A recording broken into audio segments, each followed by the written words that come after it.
All right, guys, it's been a little while, It has, in fact, been a hot minute. but welcome back to the cellar, back from Jelly Helly. Jelly Helly, huh? Jelly Helly.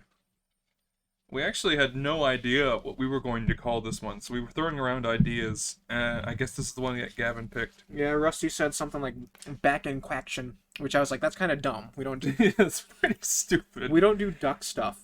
Oh. Oh, I don't have a limiter on this just in case we do get. It'll be fine. Yeah, I don't plan on getting absurdly close to the microphone.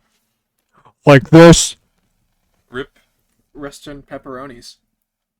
So shit. What are we gonna talk about this time? I wanted to. I think. Well, an idea that I would have liked is because you said that you haven't been keeping up to date. I would like to talk about the Summer Game Fest stuff going on. Sure. So Sony did their show, Microsoft did their show, Alright. Capcom also did theirs. I'm going to preface this with a question. Okay. Have they given us any more stuff about Wolverine game? Mm-mm.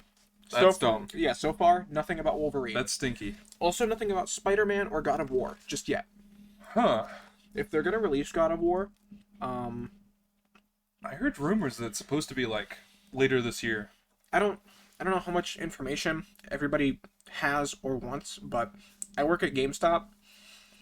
I don't really keep up with everything at once. Right now, I'm kind of trying to keep up to date with Overwatch, but customers have been coming in saying that God of War is probably going to be a holiday title this year. Yes, that's what I heard. I'm also hearing a lot of speculation, maybe not speculation, but hopes that there will be like a special edition, like really cool special design for the PS5, but like God of War themed, which I think would be absolutely freaking awesome. Oh, that's where you put the extension cord. I was like, why isn't my phone reaching? I don't know. I must have moved it when I was pulling my laptop charger. I guess. But you're talking about Overwatch 2? Overwatch 2, that's what I've been keeping up with. I don't really want to talk about Overwatch 2 because it's a very, very controversial topic right now. What with the lawsuit, change in leadership, where they're going with the game, but Shakeups. I'm sure once it drops, I'm going to be making plenty of content. Overwatch 2 has a date. October 8th, I think it is. Oh yeah, because you told me it was pushed back initially from its It was supposed to be date. yeah, it was supposed to be late summer, but now it's October 8th, which isn't too far back from what it originally was supposed to be. So let me think of some big titles that were on the Summer Game Fests. I mean, I know about Street Fighter, Of course. but I'm sure it wouldn't do any harm to talk about it. Oh, dude, Street Fighter 6 looks money. Let me pull up the leak roster. So, for anyone who's not up to date or who doesn't like fighting games, Street Fighter 6 is I'm not like super into fighting games, but this looks like the first Street Fighter that is actually like appreciating or displaying street culture like graffiti and hip hop music. Actually fighting on the street. Yeah, It seems to be going back to the basics it in terms of looks Street Fighter. phenomenal. All right, Rusty. So who's the roster besides like Ryu, Ken, Chun-Li, the regulars? All right. The leaked roster. I'll go over it. Again, we've seen a couple of these. We've seen a couple of these guys actually in the gameplay trailers that have been released so far. Well, not only that, but there have been content creators like Maximilian, dude. He actually played an early build of the game. It had Ryu, Chun-Li, Luke, and Jamie. Jamie is the character that I'm most excited for. He's like a drunken master, but street fighting and like breakdancing. He looks really good. All right, so I'll just go over the roster mainstays and all. Okay. And well, I am quite educated in Street Fighter. I don't know some of these characters, so anyone in the comments will have to let me know if these are new or returning. So, of course, starting it off, we got Ryu and Ken, the legends, Absolutely. the boys. We got Zangief. He's looking a lot more ripped in this one. just based off of that art. Zangief, I like his design in this one. I can't wait to see like his really thick chest Honestly, hair. I really like Ken's design. I like that he's got the jacket vibe on the go. Maximilian dude said that Ken looks divorced in this game. Yeah, it's a fit though. You know.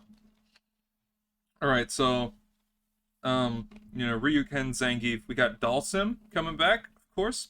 I'm happy to see that E Honda is going to be there again. E Honda is actually looking pretty sweet too. Yeah, I really like the whole samurai motif. We got Blanca with a bandana. Well, to me, I don't know if Blanca doesn't make much sense to me to bring back to this game. Why not? Because it's supposed to be like obviously appreciating like street culture. So Blanca kind of just feels like an odd pick. Well, I'm pretty sure Blanca is just kind of like a nomad. You know, he just wanders. Ryu and Ken make sense to me. That you have to put them in. They're staples. Chun-Li, they gave her like her own lore that like she accomplished her goal, and now like she's a cop. She's teaching martial arts now. Oh yeah. And of course, Ryu has the shonen protag goal of I want to be stronger. Yeah. I want to be better at fighting. We got after Blanca is Guile, which Guile also had an official reveal, and he's looking pretty good. Yes. I remember that. I'm not too keen on his outfit though. I think his outfit looks silly. I don't like his monochromatic like mechanic jumpsuit. I like his old style greaves a lot. I shouldn't say monochromatic. I mean like it's one solid color from shoulder to ankle. Yeah. I'm a big fan of his classic costume. But then again, I'm also partial to the color green. They're absolutely bringing in classic costumes like either unlockables or first wave DLC. For sure. Then we got Chun-Li. Chun-Li's looking pretty fly. We got Cammy. Let me see Cammy's new design. She's just got like street clothes. She looks like she's on her way to the gym. I like that. Like she's got like her classic gloves, but she's also got like a denim jacket. I've always been a fan of both Cammy in terms of gameplay and design. I really like her design. You like her design, huh? Oh, wow. All right, so here's where we go into uncharted territory. There is a character here called DJ. Like DJ. DEE space JAY. We have equipment here. We can Google this stuff. That's a good point. All right, you can look it up. Okay. Because I have not heard of this man. As far as I know, he is new entry. This shows we're professionals, ladies and gents. DJ. Is he new? First Street appearance, Fighter Street 2? Fighter 2. Oh Okay. wow! So he is a returning guy. Okay. All right.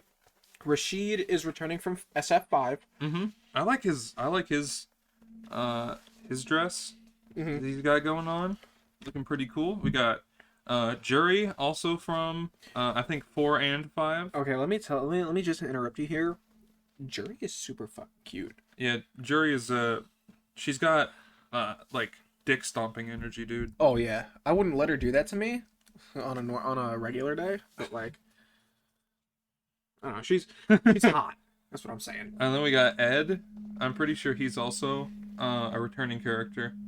Yeah, he was in SF5. We got your boy Akuma, who's Akuma looking is mighty wild man vibes. Akuma is the same thing as Ryu. You kind of just have to have him there. He somehow looks more untamed than he has in 5. He looks like a big lion, dude. He's got the mane, but he's missing a shirt. He's got like tatters around his waist.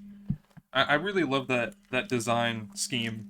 You make the big strong man and you give him no shirt, but like tatters around his waist. Oh yeah, They do it with Broly. They do it with the Hulk sometimes. Well, Broly looks like he has a hoodie tied around his waist, though. That's an ear. That's an ear of a massive beast that he used to spar with. That's crazy, dude. But we got Luke, who I guess they're really pushing this time. Yeah, Luke is making a comeback. He looks. Have you seen his Street Fighter V base? He is ugly. A lot of characters are really ugly in Street Fighter V. Okay, that's fair. Street Fighter V was pretty ugly. Yeah. You know who wasn't ugly in Street Fighter V? Minot. Minot Oh man, is so cute. I hope that she has a return too. Yeah, look at him. He looks kind of gross. He looks like the dude who played Sokka in the live action Avatar movie. I never watched it. You're better off for it. And then there's Marissa, something like that. This is also a character I don't know Oh, if she is new or returning. giving me Zarya vibes, kind of. She is a very swole woman. And she's got like MMA fighter looking clothes on. Street Fighter. How do you spell it? Mar? Issa. Oh, well, I mean, I guess you can't get more straightforward than that. She new? Yeah, it looks like she's new. Yeah. Okay. To be a wrestler in Street Fighter 6. Okay. Yeah, so I guess she is a new character. I'm And hyped. then Jamie, also a new character. I love Jamie. He looks amazing. His moveset is like the flashiest in the game right now. All of his movements are amazing. His hair physics are great. The one concern I have about him is I don't think he's going to be competitively viable just because he has a different mechanic. Any character that has a unique mechanic is not competitively viable, even no matter how sick it may be. He has like he's obviously drunken master, so he's got like the little gourd of sake, and they give you a lot of chances to drink from your gourd. Every time you do, you get another level of drunk. Is it like a... Does it make him stronger? I don't know if it makes him stronger. It does unlock new moves. Oh. It's like Baraicho from Mortal Kombat X. He had a Drunken Master variation. There were 3 drink levels to Baraicho, and every time you leveled up, you got like more hits on certain attacks. You unlock new strings and stuff like that. That's kind of like Joker in Injustice 2, how the you activate his ability in sequence and then you get stronger. But the reason he's not going to be competitively viable is because, well, he doesn't throw up like Baraicho does. But it's because you have to stop your offense to drink. Or you have to give up your turn in some way, shape, or form. So if Jamie doesn't have a strong neutral, he's not going to be competitively viable. But when you reach his maximum drink level, which is either 4 or 5, his jacket comes unzipped and his hair is let down and he looks like a god. Giving Gil a run for his money. Alright, so then we got Mimi. Hang on a second. Mimi. Oh, she kind of cute though. Yeah, she is pretty cute. She gives me streamer vibes. I also have not heard of this one. So she might be new. Just MI. But I really do like the variation in characters this time. Yeah, this one's new too. Okay. Yeah, so I'm thinking. Yeah, so Mimi must be a new SF6 character. Now we have another character named Lily, who looks like she might have some like Native American vibes on the go. Dude, JP looks money, like an original gangster. I don't know if I'm pretty sure Lily's new. My gut says JP is a returning character, but I don't recognize him. All right, let's look up JP then.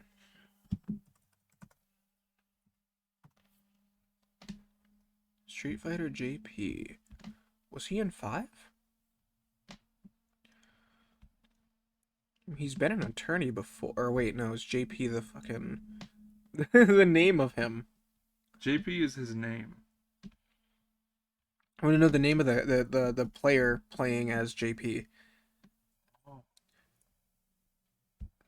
Let's see. We'll have to mute this so that we don't get ruined. Slapped in the Oh, face. yeah, no, this is something totally different, dude. I don't know. It looks like he's new. Oh, Kimberly? Kimberly is also looking pretty cute. AKI is an absolute outstanding character. Like a sore thumb. She Okay, so she... Okay, yeah, so she is a new character. People are already trying to link her to Fang, whose name is also an acronym. Yeah. Or I think it said Fong in the story. Well, they're wrong. You have the right to believe you're right, but I have the right to believe that you're wrong. But Aki looks pretty neat. She looks like cybernetic, you know? A She little bit. she has almost the Lady D vibes, like classy woman who will also hurt you. Oh, in other fighting game news, this summer is supposed to be Mortal Kombat's 30th anniversary, but we Oh, have no news of what NetherRealm Studios is working on. maybe they're saving it. Ed Boon said that they're gonna announce something big. We don't know if it's gonna be Mortal Kombat 12, if it's gonna be big remasters, or What if anything they like did a that. Mortal Kombat versus Injustice? A Marvel versus or a Mortal Kombat versus DC Universe, but better. They have gore and shit. I don't see that happening. Superman, one of his finishers is he slaps your head into a pancake. I mean, Jax already did that, and it was horrible. Yeah. Yeah, but Superman. Or he punches you and you become goo. I don't know, dude. I don't think it's gonna happen. Yeah. I still want to see a Marvel fighting game where Marvel has their own roster. On an unrelated note, try this. It's very good. I haven't had one of these. It's the Kit Kat duos, Mocha and Chocolate. Not sponsored. As somebody who would suck a dick for coffee, I like this stuff. Yeah, it's pretty good. I'm also drinking a Bang, which is not good for your organs, any of them. It honestly smells a lot more like coffee than it tastes. Mm-hmm. But it's still pretty good. Heck yeah, dude. So I'm trying to think of what else. There's a big update coming to Monster Hunter that Capcom released. Resident Evil 4 remake. I remember that. A lot of people aren't very hyped about it. Really? Mm-hmm. Well, I think it's because for the first time, they're running into a game that doesn't really need to be remade. Because I would argue that if you look at PS like 2 footage of Resident Evil 4, Like the graphics haven't aged that poorly. no, because it's not like it is with the second one, where it's like fixed perspective, everything looks kind of like shit. Mm-hmm. The gameplay is great, the visuals are great. I guess it does kind of suffer from that time period. Everything looked kind of gloomy and gross. But other than that, though, I don't think that there's much that they could improve upon. I mean, apart from giving it modern graphics, like amazing ray tracing, God rays, load times, all that, it doesn't really need a remaster. And we were just talking about this before we started the podcast. Video game developers are absolute beasts. It's like what triggered this conversation was the music of DMC5 and other Japanese games like Metal Gear Revengeance. We were watching a stupid meme video. It's those memes where there's like a girl, or like I guess it is typically a girl, like about to undo her shirt, and then it cuts to Virgil with Bury the Light playing, which is an absolute banger, and if you don't have it on your playlist, add it. But whenever game developers want to make something amazing, they just do it. Like when GTA 5 first came out, the last 3 times it hasn't been that impressive. But Red Dead 2, DMC 5 as like picking up from the DMC reboot that absolutely flopped. Which, by the way, I tell you what, there's nothing I like to see more than a franchise taking a big loss and then just really bringing it back. really, like with the DMC. Yeah, and then also Doom 3 was like a real change in format. Doom 3 went for more Resident Evil energy. And then, they made Doom 2016 and shit was like, whoa. So like Doom is a great game on its own. Like you feel like an absolute monster tearing through demons with a huge arsenal. But I feel like a good spin-off game would be like you're just a normal dude in these environments. And Didn't they do something like that with Halo? I have no idea. Because I feel like Or Halo 3 ODST. I'm not too well versed in the Halo lore. because I'm pretty sure that there's a game where you're just like normal space marines and not, ODST. Spartans. ODST. You just play as regular guys. Yeah. The rest of them you play as super soldiers. There's this video I really like where it's called Master Chief in Lore, and it's a dude who uses an exploit to shoot himself through like a through a base at like 300 miles per hour. Yes, yeah. It's the best. Master Chief in lore. Video game characters in lore are always much cooler than I'm pretty sure in there's gameplay. a cutscene where Chief in one of the games where Chief falls from like orbit and he just gets back up. Yes, and then in the game you can't fall more than In a game, a you get few shot. stories. You get shot a few times. And Chief's like, "I'm calling it." I'm gonna sit 5, take 5, guys. I always think that discrepancy is shown most in games like God of War, Yeah. where Kratos has killed gods, but if this Draugr hits him just a little too hard, Kratos is like, "Oh, that's it." But you kind of have to have that for an interesting game. Well, in terms of gameplay, yes, Yeah. absolutely. God of War, yeah, it's not really justified in God of War 4 at all, because you're mostly fighting zombies and, like, piss ants. Like, who are you to tell me what to do? I'm the God of War. Or like whenever those segments where you fight like the Ravengers, just like the normal humans. I had this conversation with somebody at GameStop, just a customer. I was telling them, like, oh shit, I forget exactly what led up to this, but there's a tipping point in games, like Farming Simulator. Goat Simulator doesn't count, that's meant to be wacky, but like simulator games that are meant to be somewhat realistic, they still have a lot of like non-realism in them just to make them more fun. Yeah. And then there's games like Escape from Tarkov, which I have played. It's a cool concept, not for me. There's almost no HUD. There's no ammo count. Oh, is this one of those like realistic games? Like hardcore realism? It's supposed to be like hardcore realism. Like you don't have an ammo count. You have to count your bullets. If you reload and you put in another magazine, it doesn't do like, it fills the new magazine that you just put in. So like if you had it was like 25 bullets. You would put that 25 magazine away and then put another one into your gun. Mm. So it's supposed to be super hyper realistic, which I can appreciate, but at the same time it kind of goes over the tipping point of realism where you're like, this Yeah, I isn't feel very like good. I feel like there's something to be said about games that are just made to be an experience like that. And then I think some people are into stuff like that just to see what it's like, to be like, I want a realistic experience. Like these are the people who really like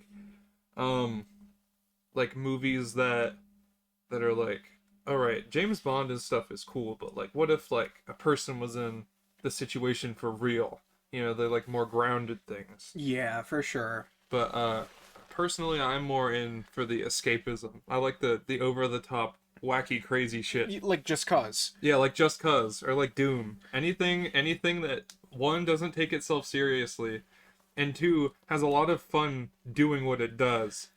Some of my favorite games. Or like Devil May Cry even. Devil May Cry. Devil May Cry had, I feel like before I knew what Devil May Cry was, I thought it was one of those serious stupid games. And then I started playing it, and I started watching people play it, and I'm like, this is stupid. I love it. It's stupid in a good way. Exactly. Some of my favorite games are always RPGs.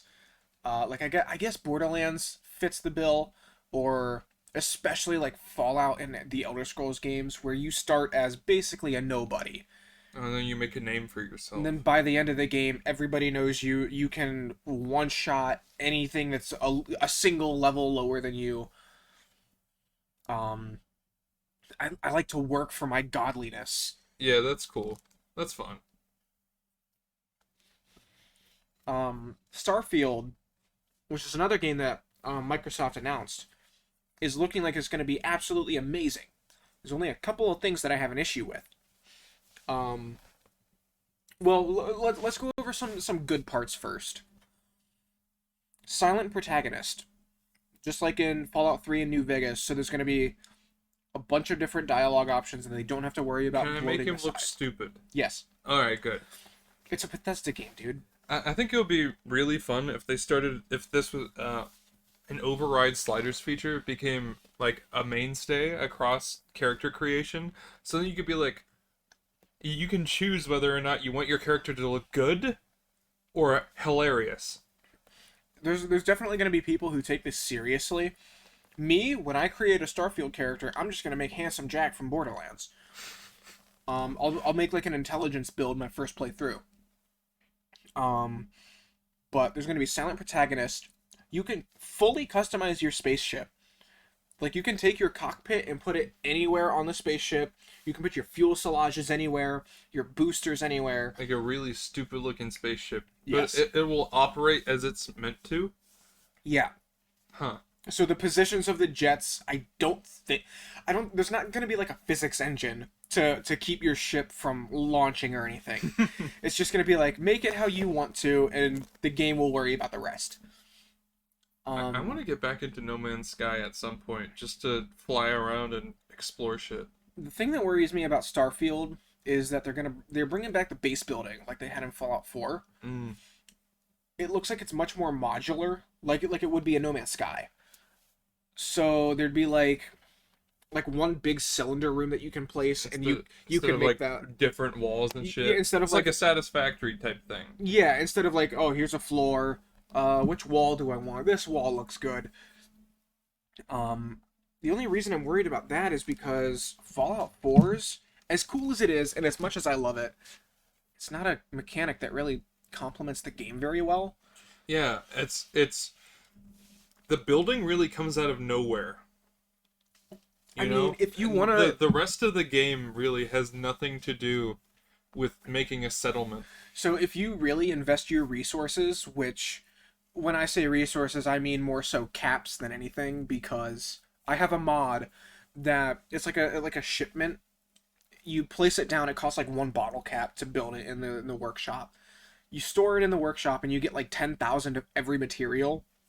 Oh, I used to play with mods like that. So I can just build shit to my heart's content. I don't have to worry about materials. But if you invest your caps and you get some shops and you get like enough food and water and defense to keep all your settlers happy, it can make you some crazy money. And you'll have a variety of vendors to visit when you're at home, so you don't have to like fast travel to Diamond City or wait for Carla. Can you make your citizens pay taxes? No, How do you get money? the shops. Do they just give you it? No, Or do you run them? no. You can assign your settlers to run the shops, and then I guess like the lore explanation would be any citizens that aren't operating the shops are buying things from these shops, or maybe travelers or something like merchants. They're like, oh yeah, that could be cool. I don't know. I think each shop, depending on the level, I think it can give you like a maximum of like 100 How a is day. the money getting back to you? They put it in the workshop. I don't know why or how, but they put it in the workshop. I don't know how or why, but Okay. every few days they also refresh their stock. I'll tell you what one of my favorite glitches is in Skyrim. There's a glitch if you quick save and then you kill someone and you reload that save, it will refresh their inventory. And I do that with Bellathor all the time because I'll just run up to him, give him a bunch of shit, and then he won't have enough gold for it. So I'll quick save, kill him, restart the timeline, and then I'll just go back to it as many times as I need. And it's really fun, because sometimes his inventory changes, Hmm. and then sometimes it'll have stuff that I want to buy. Oh, I had something on my brain that I wanted to. Oh, damn it. We were talking about Fallout, Yeah, their Fallout settlement 4, buildings here the system. shops. Starfield. One thing that I hope for Starfield is that, well, first of all, they're gonna have loading screens. Well, I say like quote unquote loading screen. It's on the Series X, so they're gonna be like 2 seconds at most. Between being on the planet's surface and being in space. So that's gonna be. I feel like that's gonna be good. It shouldn't break immersion too much. Like the crying, whiny fucking stupid babies that are gamers nowadays. A little offense intended. Back in my day. No, I think everyone bitches about video games too. Like, this is supposed to be fun. Yeah. This is supposed to be an escape. Like, you're not the one creating 1,000. People there's are like supposed, that. There's supposed to be 1,000 planets in the game. That's pretty crazy. We talked about this before. So they're gonna like hand make like certain areas on the planet's surface, like the towns and shit that you're supposed to visit. But there's just gonna be 1,000 fucking planets. I imagine a pretty formulaic layout for these few things. And then I imagine like the towns of like real significance, like the main plot towns are gonna be like super unique, and then everything else is gonna be all right, whatever. probably the rest of it's gonna be like random. Yeah, like they have like city blocks of like 4 shops, and like, all right, well, just slap it in there, put that one there. But yeah, it would definitely have to be formulaic. You can explore the planets as you can No Man's Sky too. That's pretty crazy. I'm trying to think about, like, how are they gonna work with the scale of that? How are they still gonna make it feel like a planet? Well, I would imagine it's still going to be procedurally generated, but they might have more conditions than No Man's Sky, because No Man's Sky is supposed to be like, it's supposed to feel infinite, but Starfield isn't. I want them to cut back on the amount of planets. Like, So then they can really invest in like a handful. I still think 500 is a lot. Yes. I feel like maybe I feel like even 100 maybe. Like, 100, yes, 100 would be fine. Spread them across like 5 or 6 different galaxies. I don't know. Spread them. Have like a system. Have like a couple different solar systems that you can bounce between. Yeah, a few different systems would be fine. We don't need 1,000. There's Yeah. going to be a lot of redundancy in That's- that in the world. If The you ask universe. if you ask any person who isn't a fucking like astrophysicist or an astronomer, if you ask any person who isn't those things to name 1,000 planets, I guarantee you none of them could do it. I even feel like people who study that shit for their entire life couldn't They're name like, fuck if I know. 100. Centauri 132A. Oh, there's Shit going to be like a that. lot of horrible auto-generated names, and then there's going to be like How did the Eden. planet names work in No Man's Sky? like a fucking ass. It's auto-generated, dude. Like, some of them aren't even English. Some of the words that they have aren't even English. Like, Greenbat Dingbo. it's they're just characters that look like they could be alien words, and then maybe it's like AX 750 or something like that. I don't know. They're supposed to have like weapon crafting similar to Fallout 4. So a very robust combat system. Do you know how the perks work in Starfield? No. So it's very straight. It's like a mix between Fallout and Skyrim. So you have to meet certain criteria for certain skills. Like, I would imagine, they're not going to use special.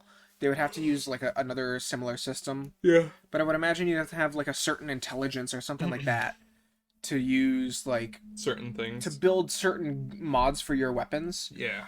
So you would, once you meet the criteria, you can purchase that skill, and then you level up that skill by using it.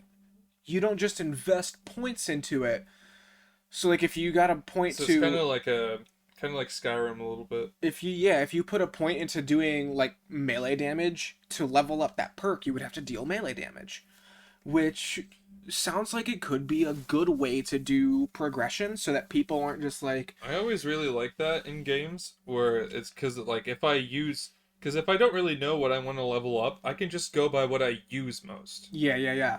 Fallout 4, I have a save. I think I'm like level 49 right now on the save that I'm playing. I've gotten to a point where I'm like, well, I have this skill, I have this, I could level this up. What's something else I need? So I finally started investing in lockpicking, which I've needed for a long time.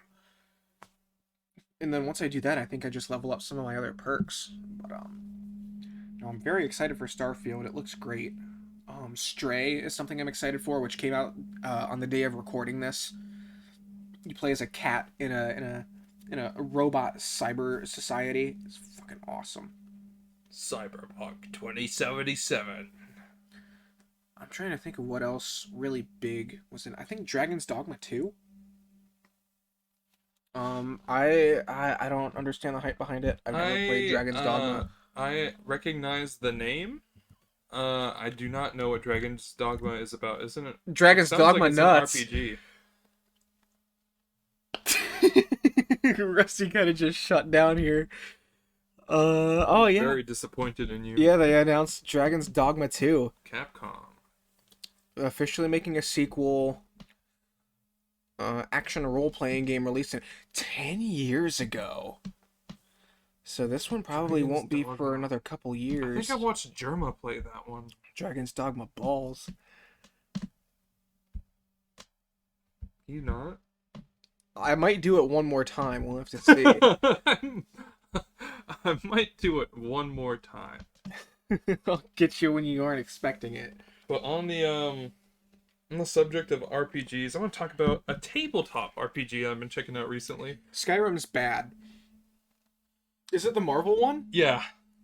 So it's called Marvel Multiverse. And they recently released the playtest book. I think, like, within the past 2 weeks, because it was like I got it shortly after they released it, and it's just the playtest book. But it looks promising. Aren't those stats like kind of weird? They are weird. They spell out Marvel. I'll run them. I'll That run through them real quick.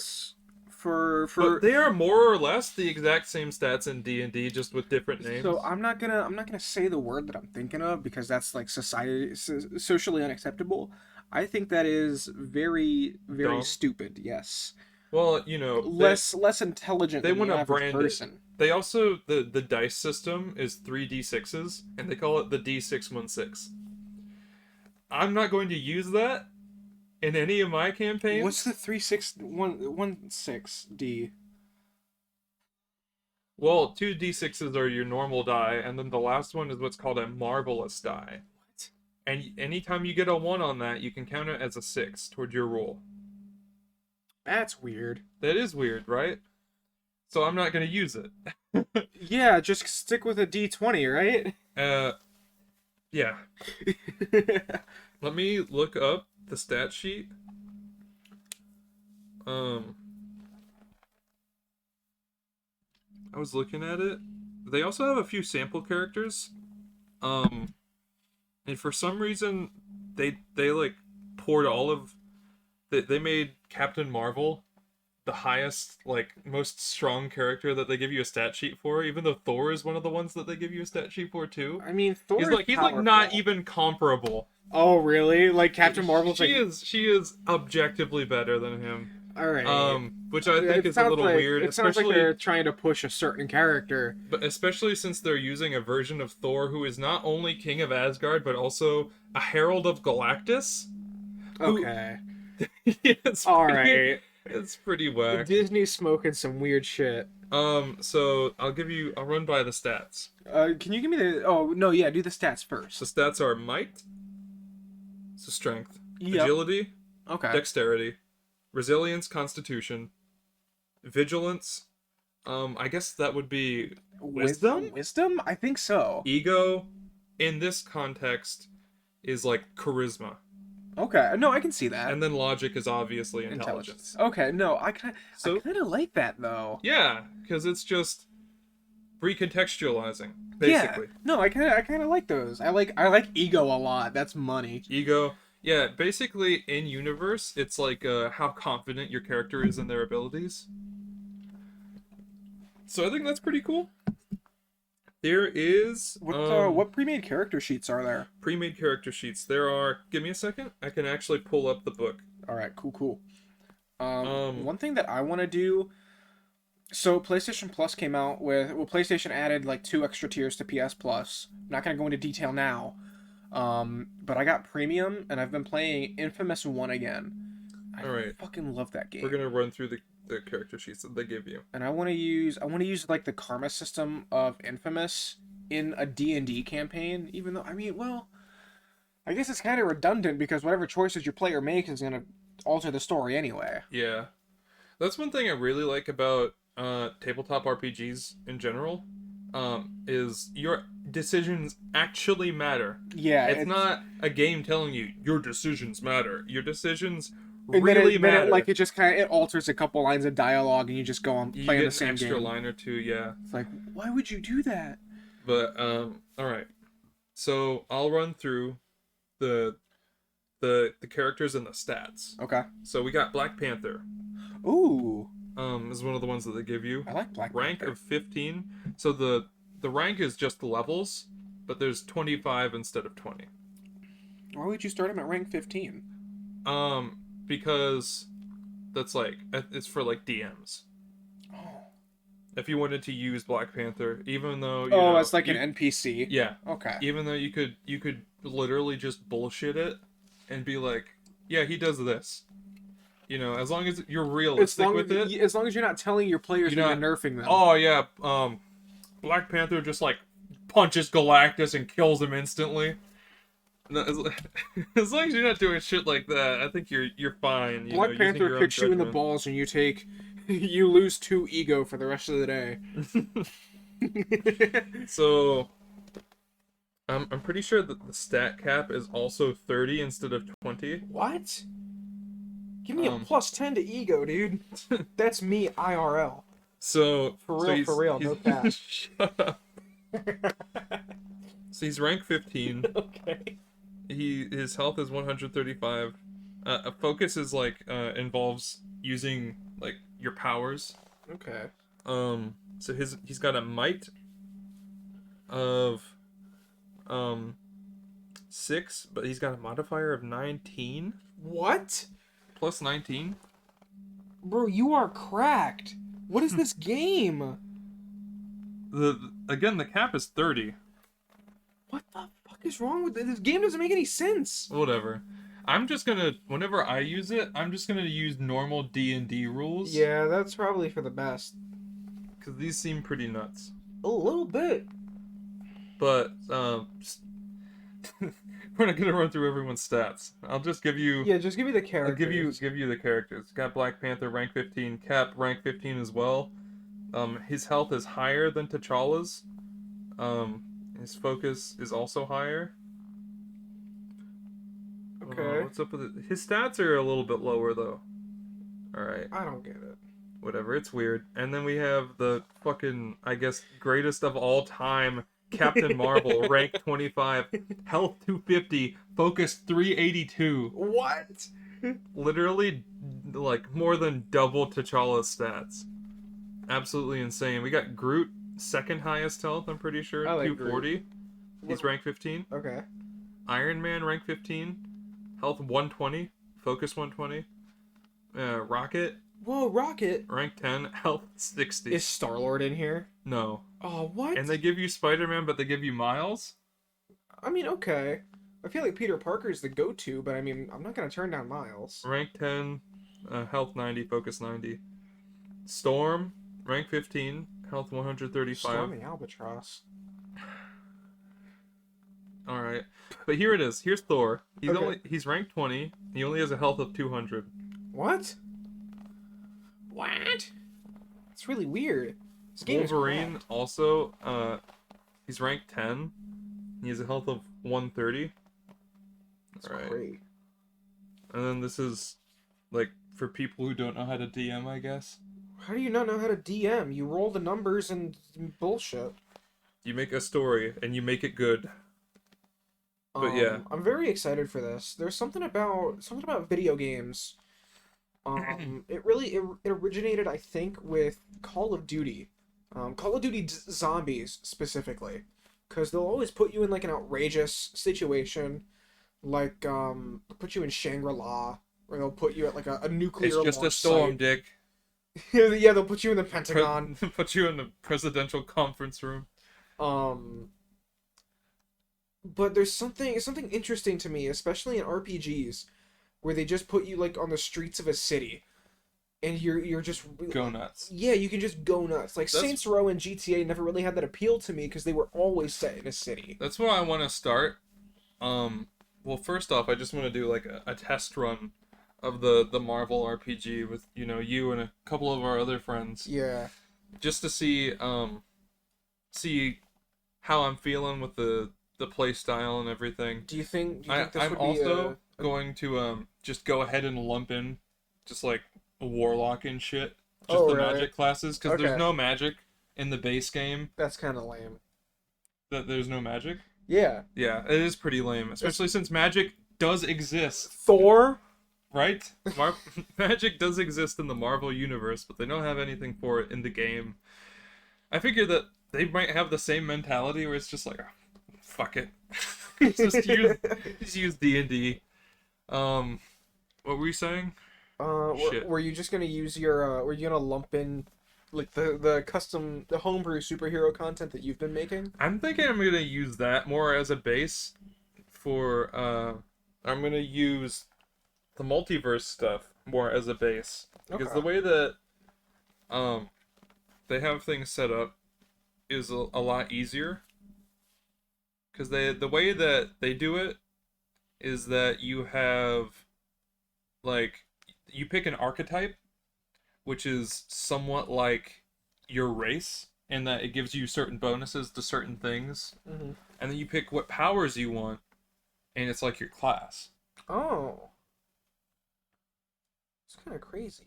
Yeah, and I think that that's a neat way of doing it. I want to play Dungeons and Dragons now. Yeah. I've been wanting to make an not an alchemist. I've been wanting to make an artificer because I don't know, something about being a support character sometimes It's is fun. really appealing to me. Like Overwatch 2, I kind of not Overwatch 2 specifically, but games like Overwatch, I get this god mentality. Like I get to choose who lives and dies. And typically it's the Doomfist who dies, but Personally, I just really like being able to just sit back and let someone else punch yeah. for a change. Which is kind of my mentality behind my arcane archer guy, is I want him to be sort of like a distance fighter. Yeah. The Arcane Archer, by the way, is kind of wacky. Kind of absolutely bananas. Just like this bang is kind of making me wacky. What? It's making me burp a lot. Oh, okay. I thought you were implying that you were like roofied. They slipped a roofie in the factory. Yeah, why would I roofie my best friend Gavin? Bro, this bang. Whoa, hang on. This bang was made with 20% alcohol by volume. That's crazy. This bang was made with 100% cocaine. I think I'm gonna die. It's liquidized cocaine. The end is near for me, my friend. But yeah, so uh, I've been having fun thinking about things to do if I do kick off a Marvel campaign, and I was thinking it would be really fun to take you through the levels, like almost like a tour of the Marvel universe. Like you start on the street level, then you work your way up. And then by rank 25, we're traveling through space. Like, Yeah, it's no exactly. big deal. You're going to like see the scrolls and shit. And you're going to different dimensions. You're That'd be going to pretty cool. Asgard. That'd be pretty dang cool. Yeah. I think I might want to be like a Spider-Man or Yeah, some because sort that is of... that is a power set. I'll run you through the power sets too. Okay. We'll go. Okay. Okay. We'll run through the. I'll take you through the ringer. Where are your pussy products at? Aisle 8. It was really quiet on the capture too. So, oh, that's actually I was pretty close. So there are archetypes, which, like I said, those are like the races almost. Yeah. And it's basically just like your background, like what you're good at. I want to Let me be good find at it. nothing. There's a karma system that's stupid. DM decides karma. You know, if you kill someone, then you know how it works. I kill 3 people. I kill 3 people, a man, a woman, and then another woman, because I am based. Based. Unfathomably based. All right, so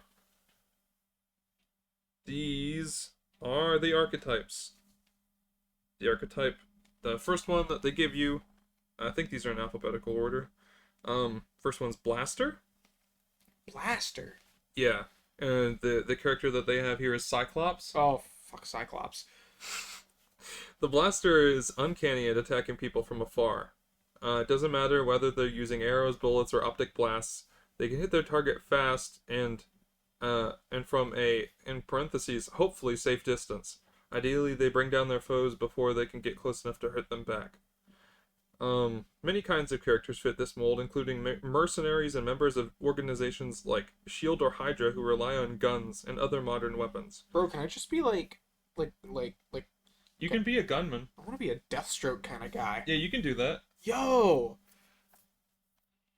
They even give you there's also a power set that revolves around gunplay. It has like bullet time and shit. What, dude? It's pretty cool. So the first one was Blaster, and then now this is Bruiser. Oh, I wonder what Bruiser is. It's pretty self-explanatory. Does he punch good? He punches good. Examples are Colossus, Hulk, Juggernaut, you know. I like The big strong guys. Yeah. I don't even have to tell you about that one. And then we have Genius. So those are your like Iron Man kind of thing. they actually use, I think, polymath for Iron Man because Iron Man is good at multiple things. He's not just a smart guy. Yes, The he examples is.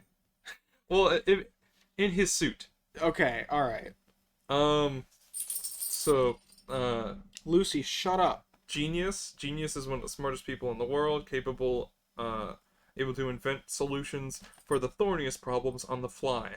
They are often just at home, just as at home in a laboratory as they are analyzing situation on the field of battle.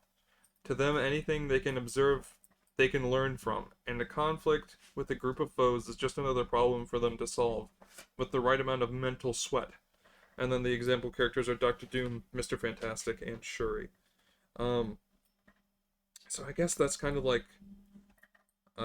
Artificer. And then it has a list of different modifiers that you get at the different levels. And they also all have different hit die called fight damage. And it's just the dice. Okay. I mean, It's sure. weird. Polymath. Polymath is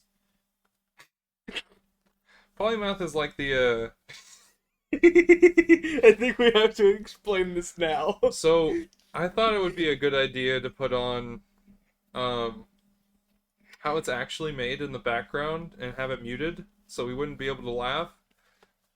Because I was thinking like at first I was thinking maybe something nature, and then I was like, nah. Sometimes Just watching these processes without any sort of commentary would be like, oh, well, okay, that's just something to look at.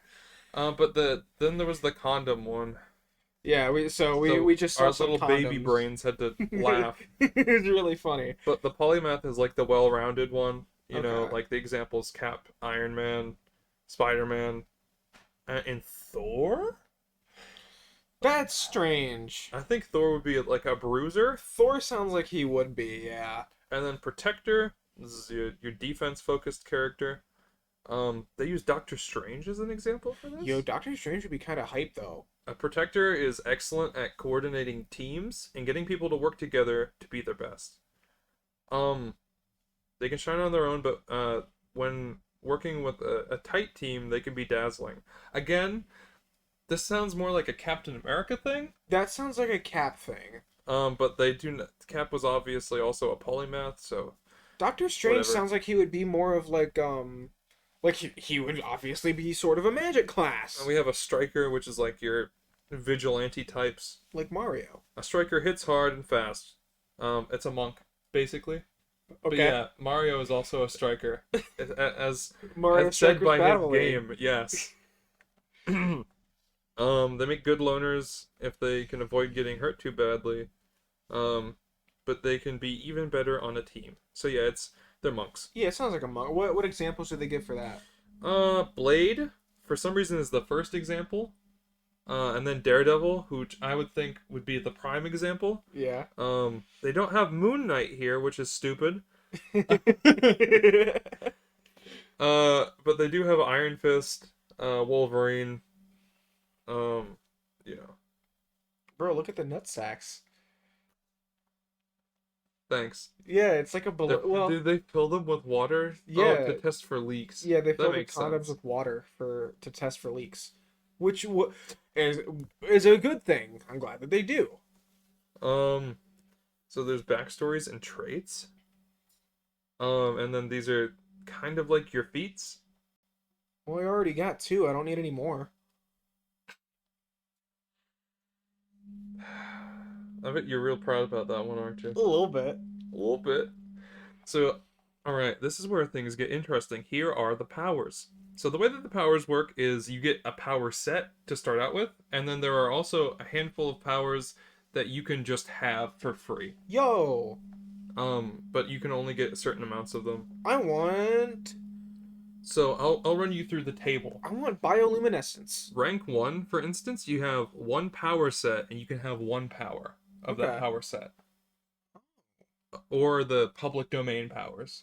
Oh, that's. Oh, wait. Is this like? No, never mind. Continue. And then rank 2, you get access to 2 powers, and so on. Okay. But at rank 5, you get access to another power set. And you can have 5 powers. Huh. So I think that's pretty neat. This is very strange. How did that? Are the powers just like perks? They kind of work like class features. I will describe them to you once we get there. Okay. So the powers are battle suit. You know, like Like Iron Man. Yeah, I mean. Blades, like Wolverine, cybernetics, which I think is interesting. They use. I'm pretty sure that the class that they use for Wolverine is blades and cybernetics, because cybernetics is just like a human who has been enhanced. Yeah. So I guess they count his bones as that. Well, I mean, everybody they come with bones, but continue. His metal coated bones. Yeah, yeah. And then they have firearms, which is the Self-explanatory. Guns. the Yeah. gun power, energy control. You know, like your Captain Marvel, martial arts, like a daredevil. Like a monk. Yeah, plasticity. Like Plastic Man. Like Plastic Man, actually. Yo. Because there is there is a very distinct difference between someone like Mr. Fantastic and someone like Plastic Man. Plastic Man double cheeked up. But Plastic Man can use his powers to do like shapeshift into basically anything he wants, whereas Mr. Fantastic can just stretch and contort his body. That's super lame. So they do give you the Plastic Man version. That's super boring. Why would you only want to like extend your fingers 6 feet? Well, I mean, he can still extend them like very far, but he can just like Yeah, but he can't like warp his shapeshift. shapes. He Dude, can't. He Mr. can't Fantastic would be sick at shadow puppets. Not as sick as Plastic Man. All right, Plastic Man can turn into a fucking boat, dude. Yeah, but Plastic Man also cheats. One of my favorite comic frames of all time is Plastic Man. Like he puts his hand into the lock, he makes the key, and then he flips off the camera. Oh yeah, like, that's great. I found the key, like in the cockiest way possible. Plastic Man's a lot of fun. Yeah, I like him. And then Shield Bearer, Cap, Captain America, Spider Powers, Spider-Man. Super Strength. A That's lot like, of characters. that's your bruisers, you know. Tactical Mastery, which I guess That sounds like sort it of could harder be to define. could be Iron Man. It's like a coordinator. Characters might cap increases by 12. What? What is the max? Okay, so Treat like, them as one size bigger for picking up, carrying, and throwing things. Oh no, I'm sorry, that's the super strength one. you fucking idiot. I was really confused. You're a dummy. Oh wow. Dummy thick. Oh. Ugh. Tactical mastery. Ego and logic score caps are increased by 6, and they add their logic to their ranged powers with tactical mastery. I'm not quite sure what that entails, but the final power set is weather control. And then the public domain powers are called utility powers, and these ones you can just have them at any time. Okay.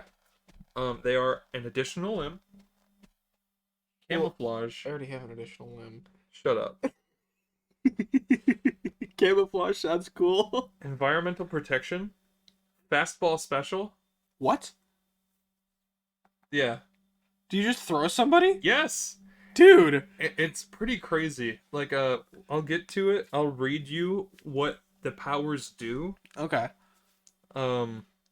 later on.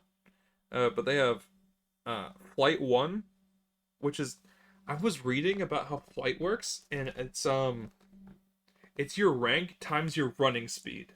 That's how fast you can fly. And then Flight 2 is even faster. What? It's crazy. That's insane. Healing factor is one that you get by default as well. Heightened senses, inspiration, ram, which is like running at an opponent. Oh, okay. Sturdy, I don't know what that is. Thermal vision, that's not heat vision like I thought it was, unfortunately. Yeah, It's thermal vision is... It's like Snake. Yeah. Tough, and then Wisecracker. Wisecracker's really fun. What does It's the Wisecracker quick do? power from Spider-Man. Do you just insult people? Yes. And you can do psychic damage with it. Have your grandma pull the car around. Alright, so this is how they have it formatted, which is a lot more stupid and convoluted than it is. What the balls? So basically, This looks like a horrible flowchart. what it is, it's just a really dumb way of formatting the class features. Because whenever they could have just like a table that says at this rank, so long as you have this, you can do this. That's not what they decided to do at all. What? No, keep going. I'm doing my own thing. Once you're done, I'll explain to you my train of thought. So they have a whole handful of different ones. But some of these public domain powers are pretty fucking nuts. What one did I say I was going to explain to you? We'll start with camouflage, because it's right here. Camouflage, I don't think you need to do that, because camouflage makes sense. Character can blend into the background to avoid Motherfucker. detection. The character has an edge. Anytime they say edge, it's advantage. So they have advantage on stealth checks, and enemies have disadvantage on perception checks against them. Is this not made by Wizards of the Coast? I don't know. I would imagine.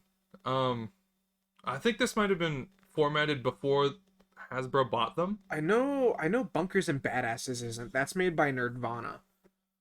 But I know Hasbro owns Wizards of the Coast now. I don't know if they fully did. I think that they were just partnering back whenever this thing was started getting writing. Okay. But I don't know.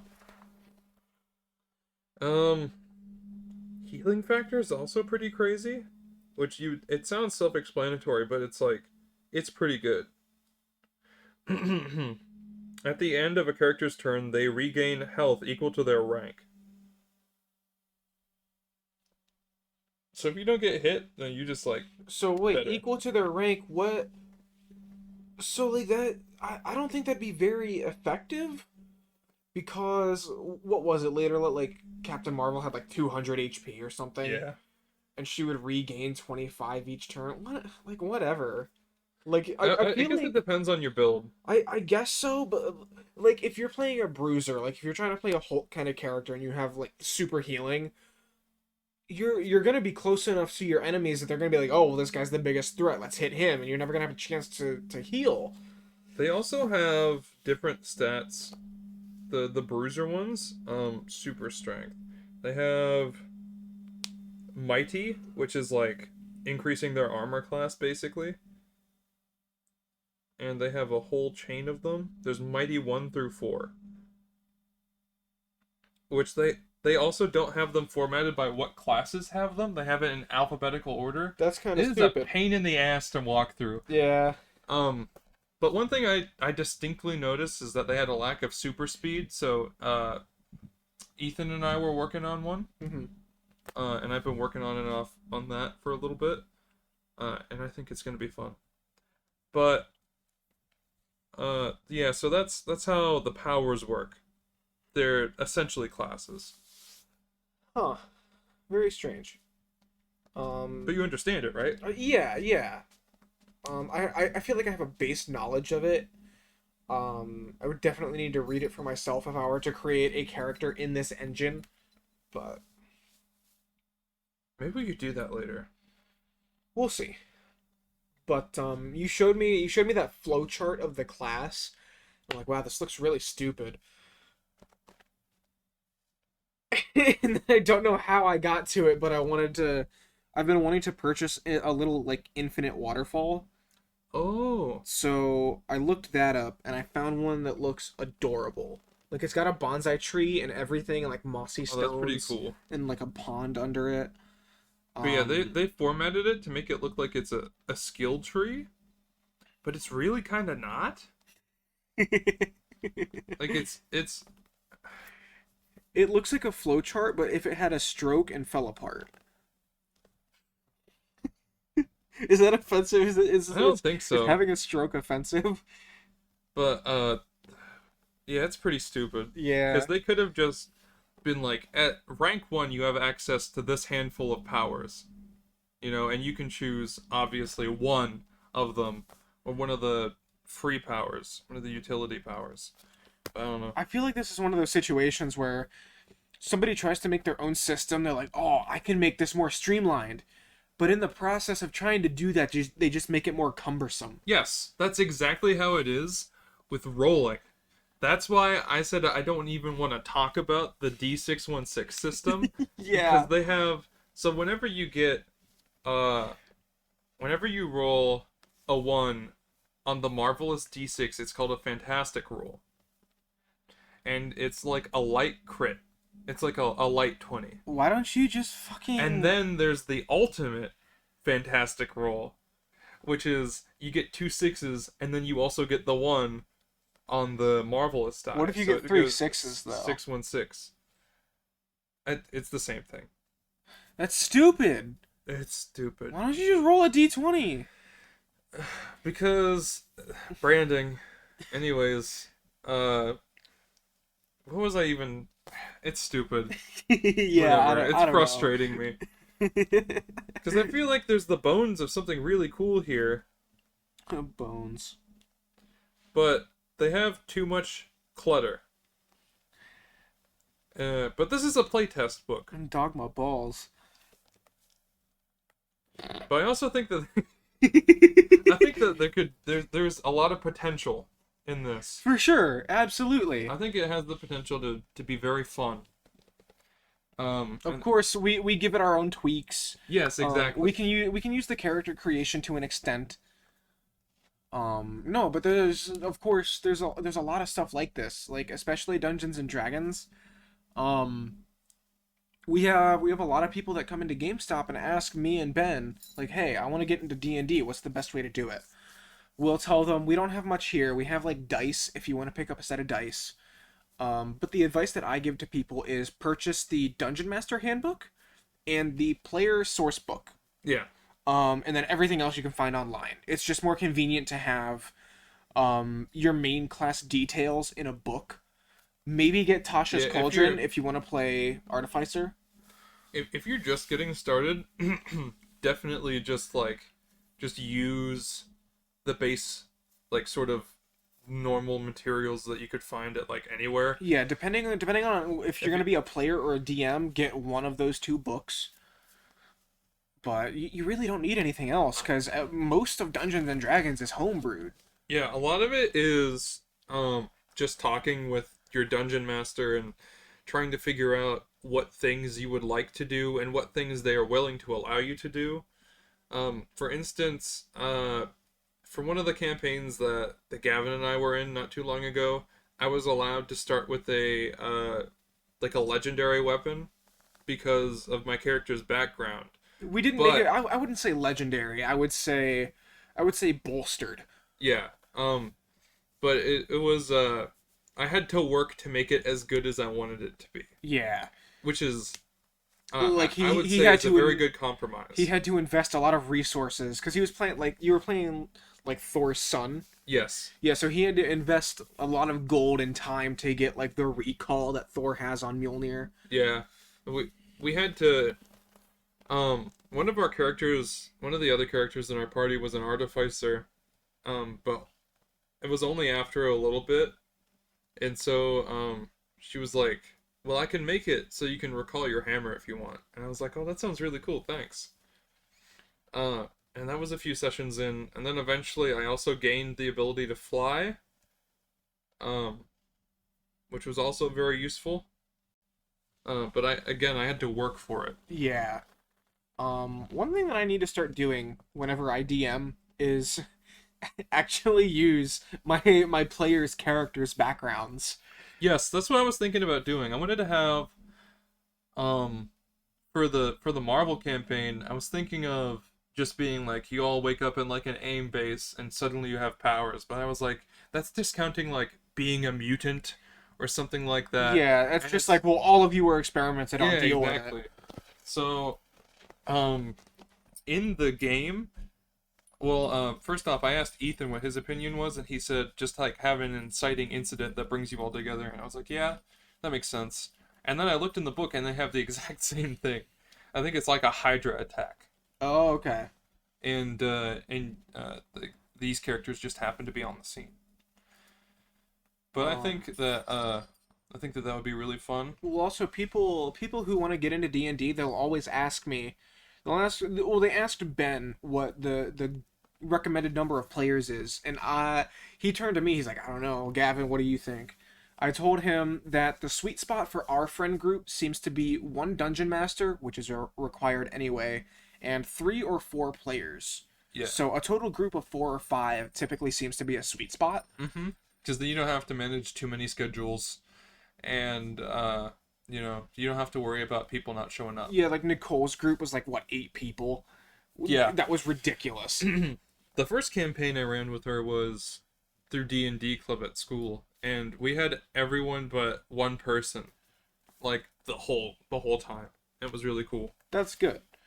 Um, if we can get, because I know Alan doesn't like the math part of D&D. He just wants to roll You his know what's funny D20. though? He played a wizard for Nicole's campaign.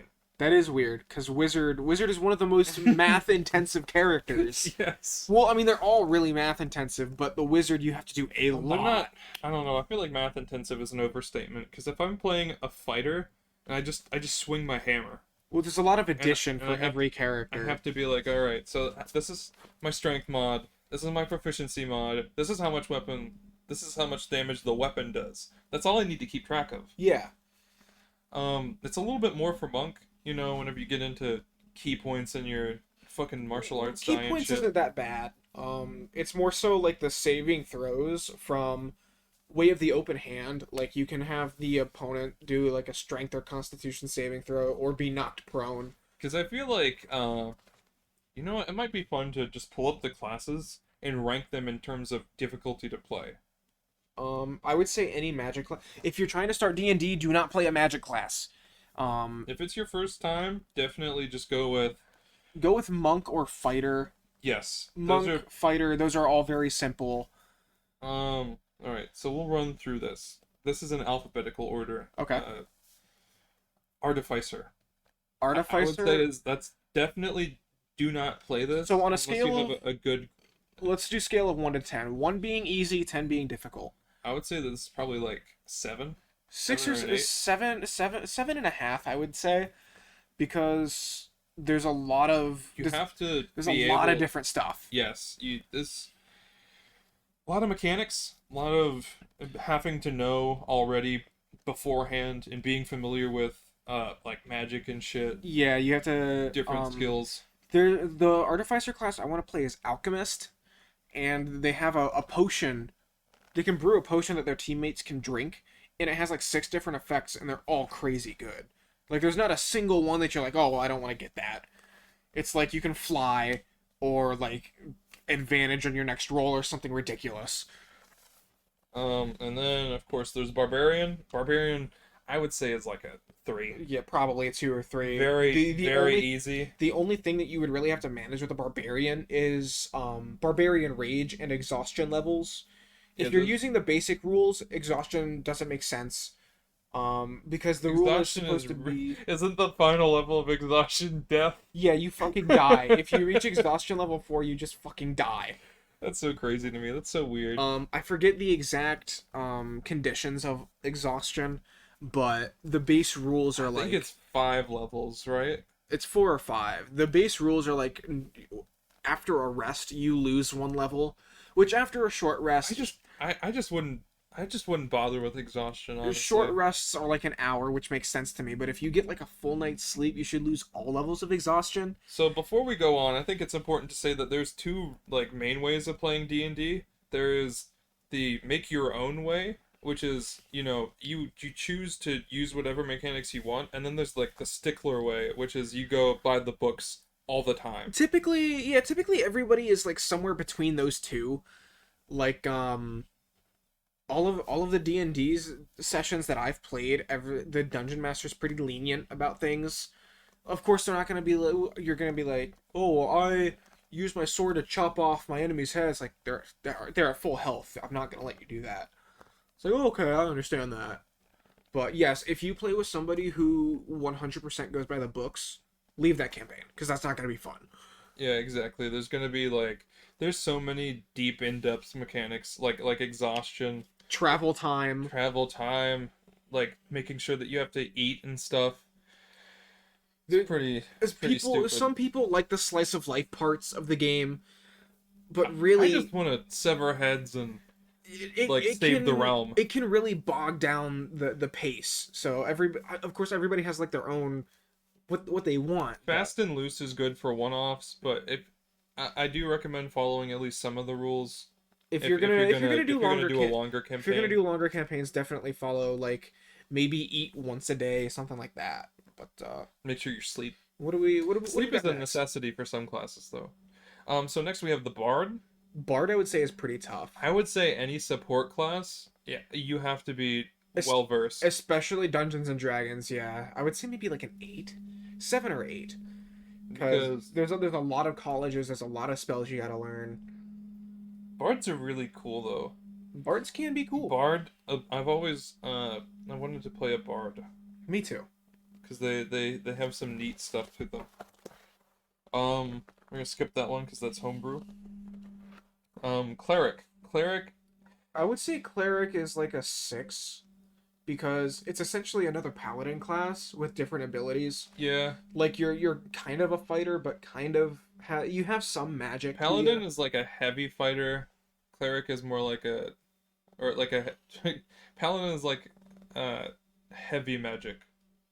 Like no, I'm trying to Paladin is battle magic. Cleric can be more healer support. or battle magic. Yeah, exactly. That's what I was trying to say. Thank you for unfucking my words. You're welcome. Then we have druid. Druid is, oh, we didn't rank cleric, did we? Cleric, I said like a 6. Yeah, I agree with that. Um, druid. I think druid is one of the more simple. I wouldn't be able to attest for druid because I've never looked into druid. It seems to be a little bit more on the simple side, because this is Well, it's still a magic based class. yes. So So maybe like a 5 or 6. I would say like a 5, probably a 4 or a 5.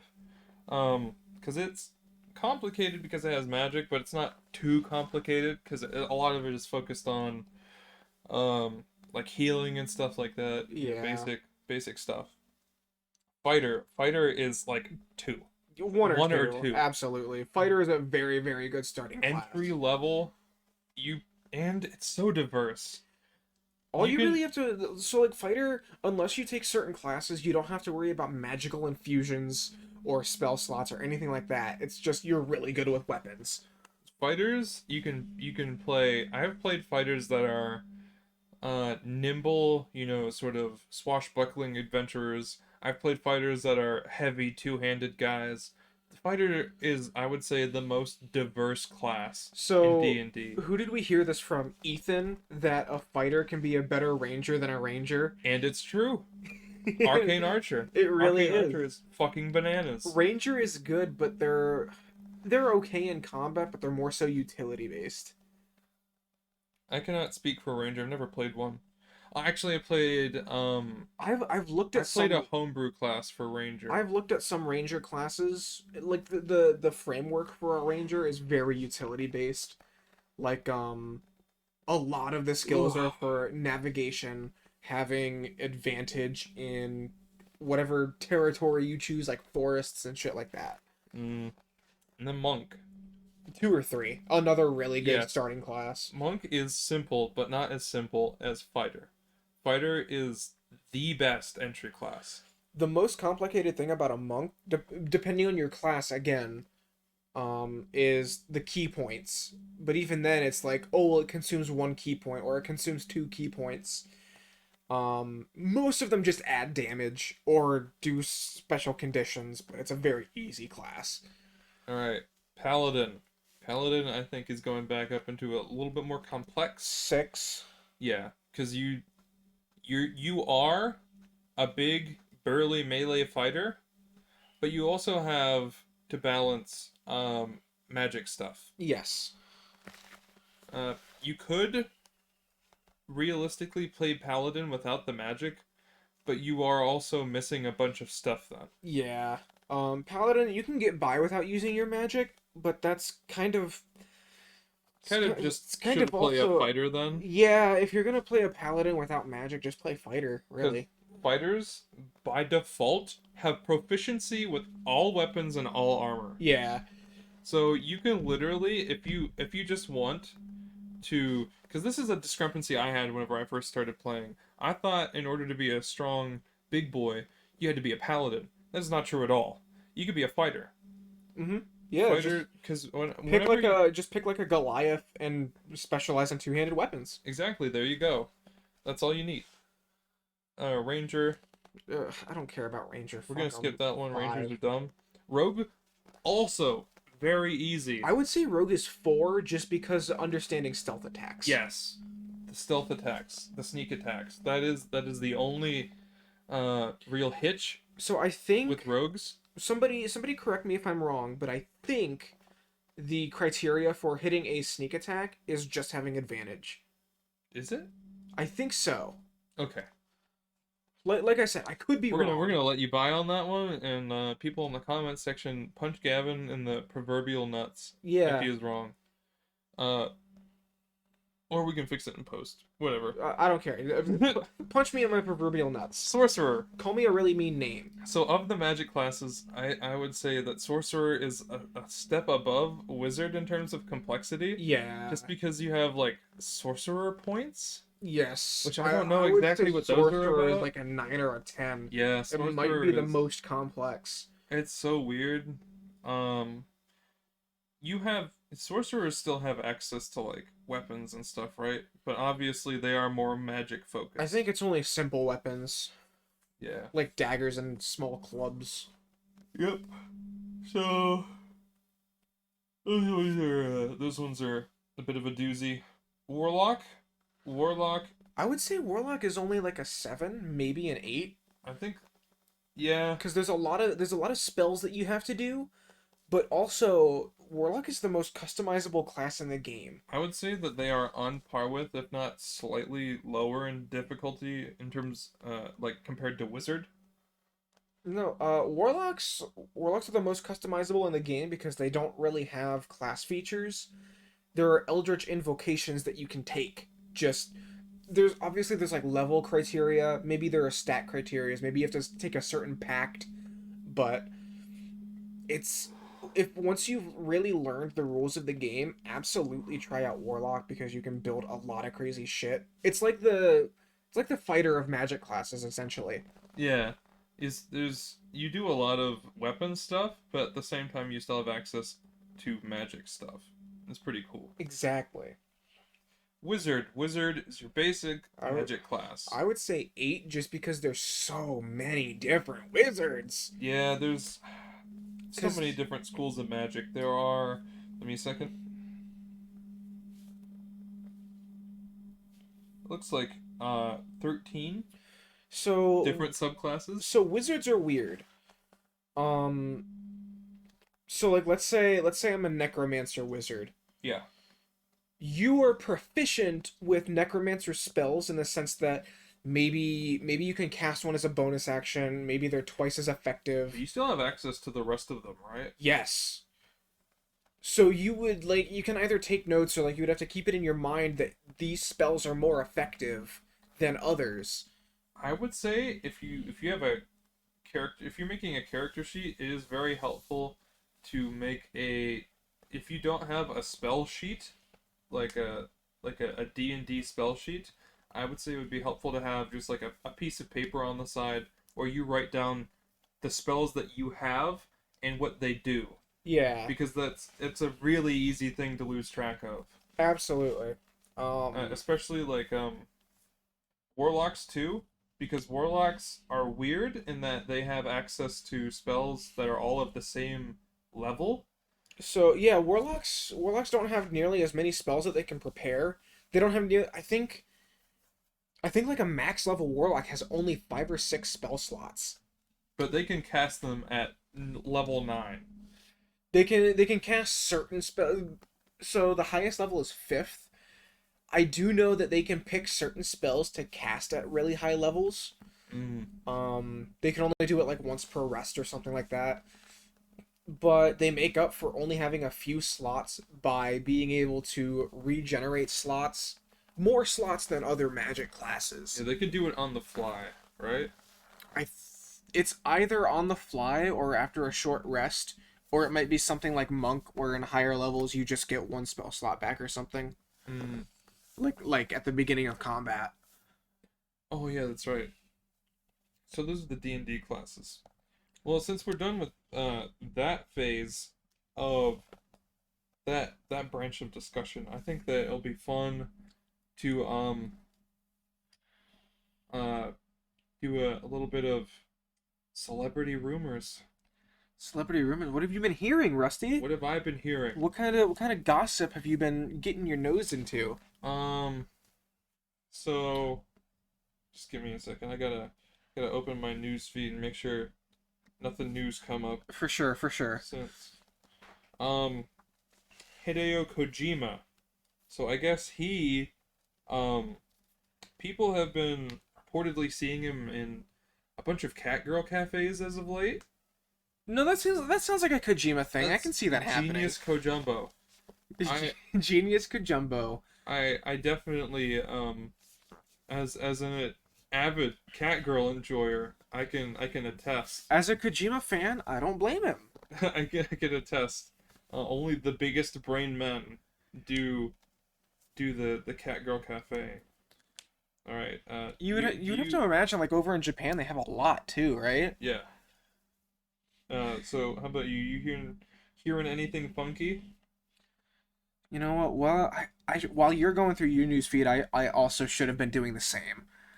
Um, I don't know. I don't scroll through Twitter as often. Most of what I'm following Twitter is like Nintendo, PlayStation, Xbox, and some other major developers just to keep up to date with like patch notes and all that. Oh shit, hang on. This is like actual news. September 2nd, lighthearted battler Lego Brawls promises, check notes, 77 trillion minifigure customization options. What? I'm assuming that's like total, like different combinations you can make for your character. Um, so here's something. Hugh Jackman spends crazy amount of money to make like the stereotypical tiny dick pickup trucks. Oh. Like the underlights, the spinning rims, the ridiculous bass. Whenever you said he spends ridiculous amount of money, I thought you were gonna tell me more about his Fortnite addiction. You know, that's also something that's come to a lot of celebrities have been hit by Fortnite, especially in the newest season, Vibin. The new, I'm not shitting you. I get ads for it all the time when I'm trying to watch YouTube at night. The theme is Vibin. That's so stupid. It is stupid. But I guess No, after the stress of the Amber Heard trial, Johnny Depp has been yeah, he used his court winnings to invest in some new Fortnite skins. he bought so many V-Bucks. He's been posting it all over social media. If you don't believe me, you can look it up. He's on a trip, dude. But you were saying about Hugh Jackman? Is that all?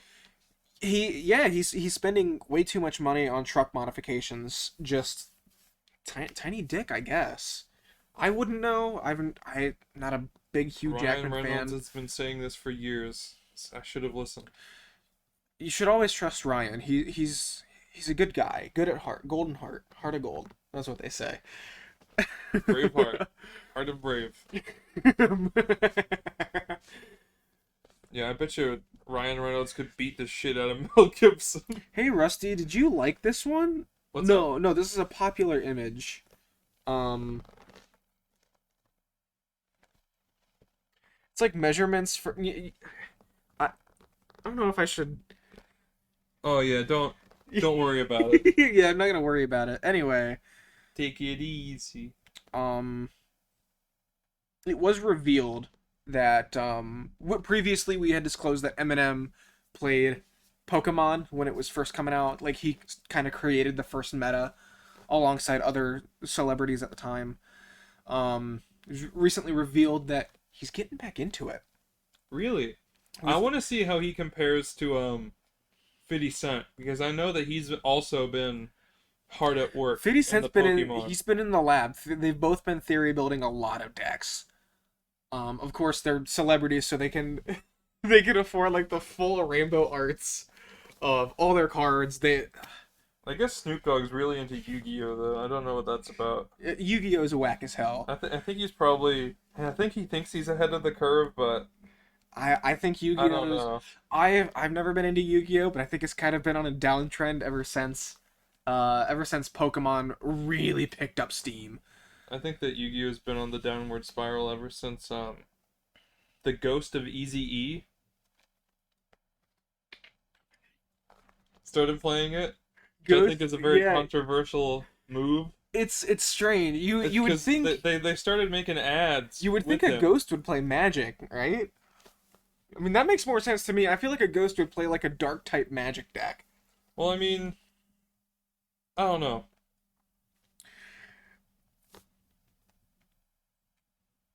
You think that there's a Jesus themed card playing game? Jesus, Because I was thinking about what type of TCG like Chris Pratt would play, and I realized. Oh yeah, Chris Pratt is like actually like a very Christian guy, right? Yeah.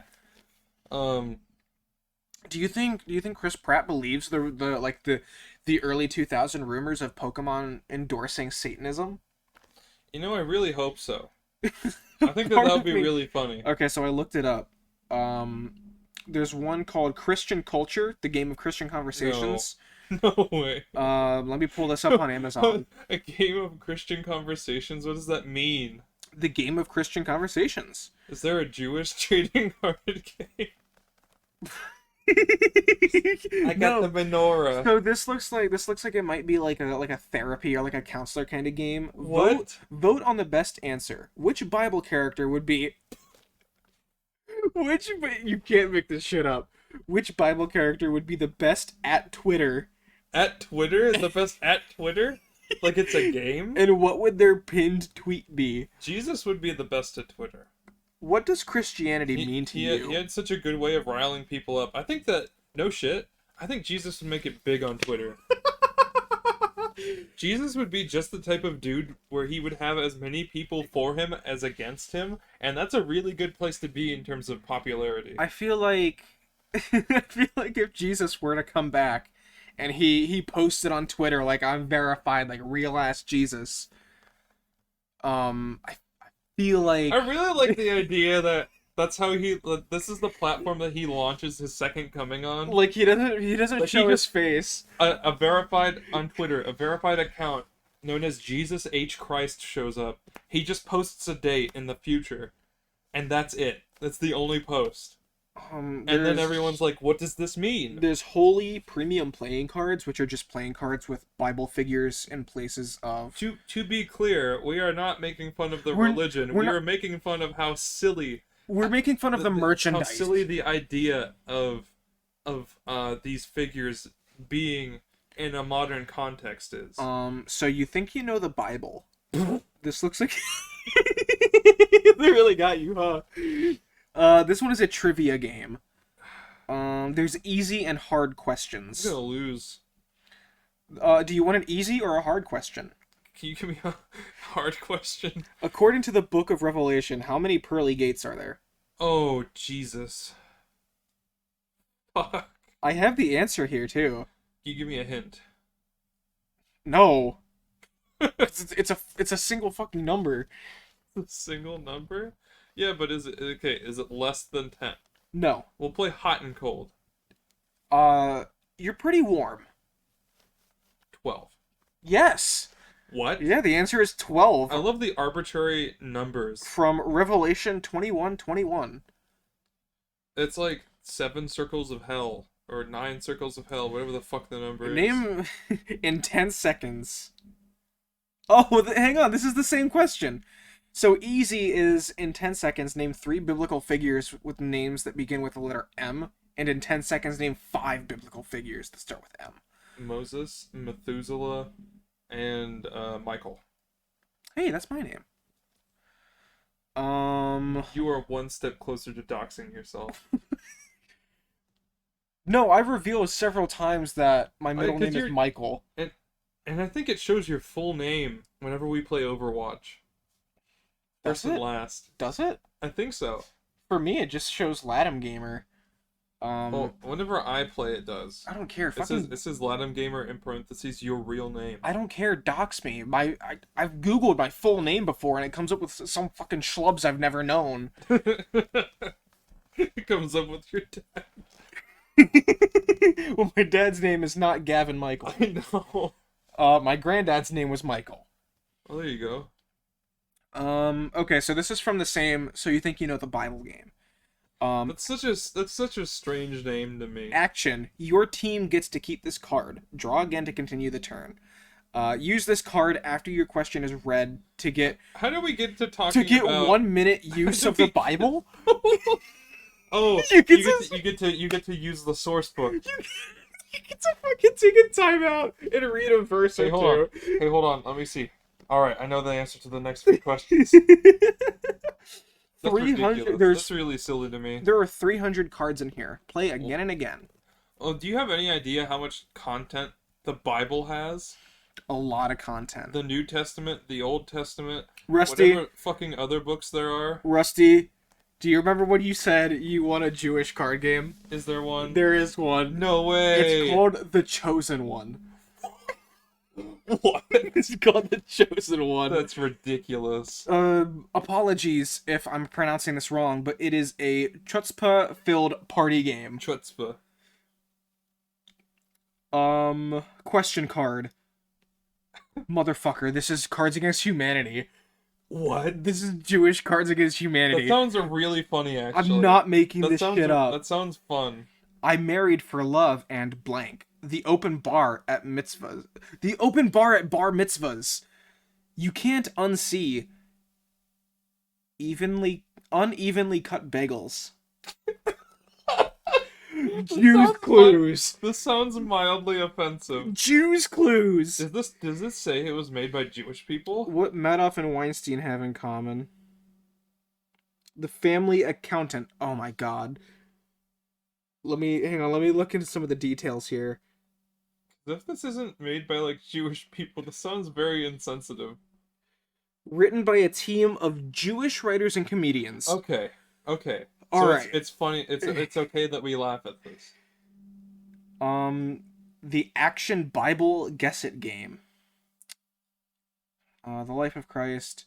Bible Rummy. I really love just Bible going Bingo. going down the rabbit hole of stupid things. Like that time that Alan and I looked up sex toy reviews on YouTube. Oh my 'Cause god. we wanted.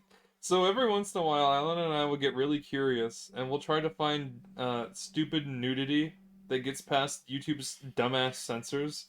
And we found this. I don't know, man. That sounds like an excuse to watch porn. No. If we wanted to watch porn, we would just look it up. We're not stupid. We're not children. We're not children. We have access to the internet.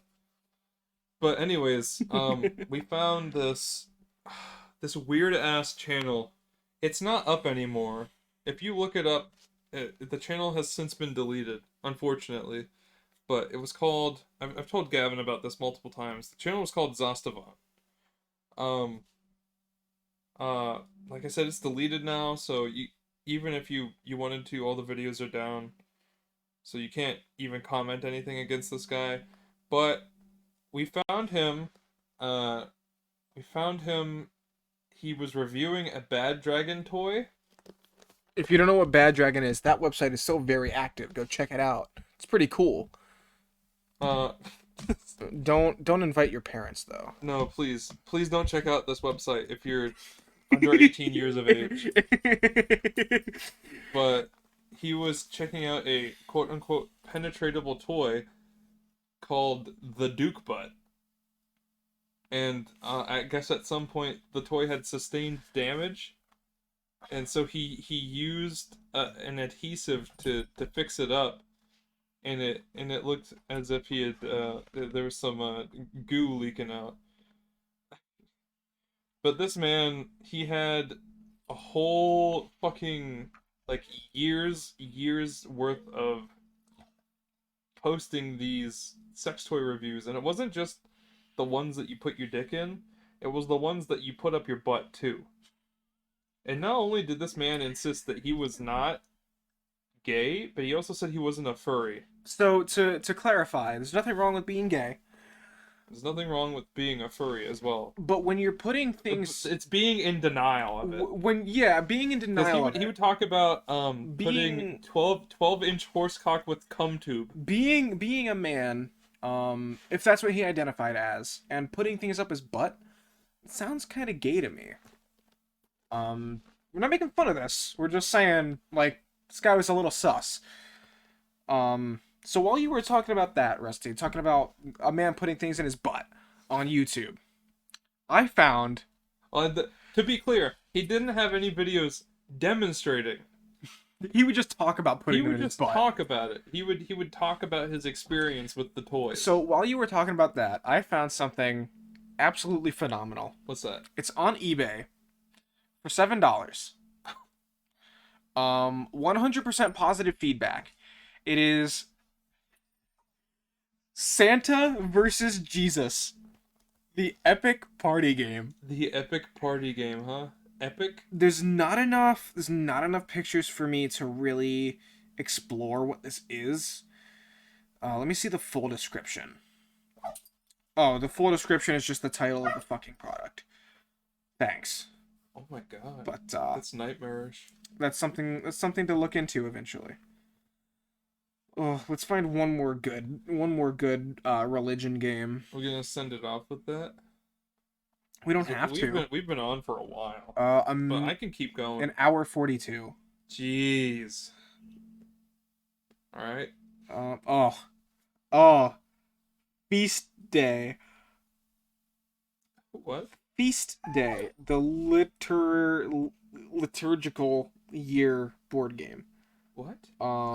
This looks like something children would play. I'm not interested. Bible trivia. Do you know The Muffin Man? Blessed? Oh my fucking god, is this Jesus Uno? No, please. Bro, give me Jesus Uno. But it's spelled with 2 U's and 2 N's. You know. Christian. Oh, that's... Gavin, I really hate that. Look at the TV. Oh, are they making like Yeah, mannequins? they're making wax dolls. Oh, I hate that even more. Lucy, be quiet. Brad Pitt. Lucy is Rusty's dog, so we're not really disrespecting a person. I guess disrespecting a dog is. I want to put one Just of those wax Oh my figures fucking god. in an oven to see it melt. Okay, hang on. I found I found an Amazon link to Santa versus Jesus. Bruce Willis. Willem Dafoe. That's not Willem Dafoe. That's Albert Einstein. I was just naming another celebrity. Alright. Let me see. Oh fuck. Who rules Christmas, Santa or Jesus? Well, it's time to find out in Santa versus Jesus, the epic Christmas party game. Epic. Then Can't get over that. compete in a huge variety of festive challenges to win believers. The team with the most believers at the end of the game are the winners. Character cards. Each player must select one character card to represent them in the game. All players must call each other by their character name, not their real names. Call anyone by their real name and your team lose one believer card. That's a stupid fucking rule. How do you play? It's very simple. Players get into 2 teams, Team Santa, Team Jesus, and fight it out through a variety of festive themed puzzles, riddles, jigsaws, building challenges, not easy after a few Christmas sherries, and brain games to win believers. The game is so simple you can start playing in 60 seconds. We also have a quick online instruction video on YouTube. Um, can your can't make this shit up. Can your team work together to save a group of North Koreans imprisoned for illegally singing Christmas carols?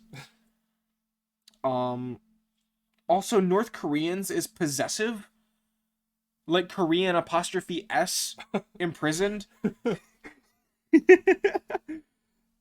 uh, Guess the punchlines to awful Christmas jokes in the new quiz show. Have yourself a merry little Christmas. That was a question. Or will you land a role in the new Christian rom-com? There's something about the Virgin Mary? There's only one way to find out. Is for 4 to 16 players. Recommended for 15 plus. Although the game deals with slightly adult and controversial themes. We know many 10 to 14-year-olds who have played the card game and still loved it. Perfect for Secret Santa. If you like board games, Cards Against Humanity, and Exploding Kid, do not mention Jesus and Cards Against Humanity in the same paragraph. Yeah, that's a bad thing. I feel like anytime you compare yourself to a game that is held in high regard, I see this both for board games and video games, you're setting yourself up for failure. Absolutely. Shit, what was it? What was the game? It was one of the games on What Happened. I don't remember. I think it was a reboot, or maybe like a Japanese game that was being remade from the ground up to appeal to the West. It's like, well, anything remade to appeal to the West is gonna flop anyway, because we in the West love everything made in the East. But anytime you say, well, it's gonna be like this, it's gonna be better than this, you're probably not gonna beat that, because you're setting unrealistically high expectations, and even if it is, you've already set yourself up for failure. Good job, bozo. Also, on the screen, it looks like they're packing fish, but the first thing that came to my mind was like fish soda. Like you pull the tab and it's like carbonated, and you drink it and you get like. You gotta watch out for the bones. Yeah, watch out for them bones. I really like. Scratch that. I really hate the idea of a fizzy like fish broth in a can. Yeah, no, it's not fun. You know, in Japan they do have soup vending machines. They also have they have panty vending machines. I'm aware. And birds have learned how to use Japanese currency to purchase items from vending machines. Are you shitting me? No, dude, I'm serious. Crows are smart, dude. I really want to go to Japan and purchase No. I want to go to Japan for a variety of reasons. Near the top of the list is to go to the Kirby Cafe. There is a comedian that I think is kind of neat. I don't follow him too closely, but I know the name. His name is Andy Milonakis, and he's got like a weird like disease that makes him look like a kid, but he's like 40. I don't know if disease is the way to put it. Disorder? Yes. Whatever. But he's a pretty cool guy and he's pretty funny. But he spends a lot of like his year in Japan, and he says that it's like the closest thing to going to another world that you can have on Earth. Okay. Because the people there are so like non-reactive, and a lot of the stuff there is so strange. I can kind of see that. So one question that I've started to ask certain people, besides Japan, what is one country that you would love to go to? Barring language barriers? Like, this is assuming I know the language of where I'm going. Assuming you either know their language or they speak enough English to accommodate you. I think I would go to Italy. I want to see Rome. Italy sounds pretty sweet. I asked... They also got, like, nice, like, olives and grapes there, bro. I asked Charlie this, and she said Scotland. For like, all the castles and shit. Which is... That would be cool. Which is also like, another really good answer. Just going on, like, a tour of the UK. Yeah. That would be really neat. A lot of history there. I don't really know where I would like to go. Maybe, Like Egypt? Egypt would be cool, maybe for like a day. I wouldn't want to stay there No, it feels too like it would long. be very hot and not fun. Yeah, I mean of course, like the structures and landmarks and everything, really cool. Maybe like What's like a culture that I'm super interested in though? I think going to China would be cool. China would be nice. See the landmarks there, the Great Wall and such. Um, or like going to Moscow Russian countries would be pretty sweet too. because they also have a bunch of those old big temples and stuff. I would like to go. I think maybe somewhere in Spain. I've always liked Spanish architecture and like this, just smelling their foods. Makes sense. Spain, I would like to go to I'm a Spain. big fan of like Gothic architecture. I think I would really enjoy a lot of the older buildings in the UK. Well then, what are you gonna fucking eat over there? Bread and eggs, Bangers and mash. fish and chips. Fish and chips is good though. Don't shit on that. No, fish and chips is hype, but they're not chips. They're fucking fries. They're Well- not trolleys. They're carts. Well, I don't know. It depends. Because sometimes It's not a loo. It's a toilet. depending on where you eat, they could give you like their in-house homemade chips, which are like just thin slices of potato, fried some.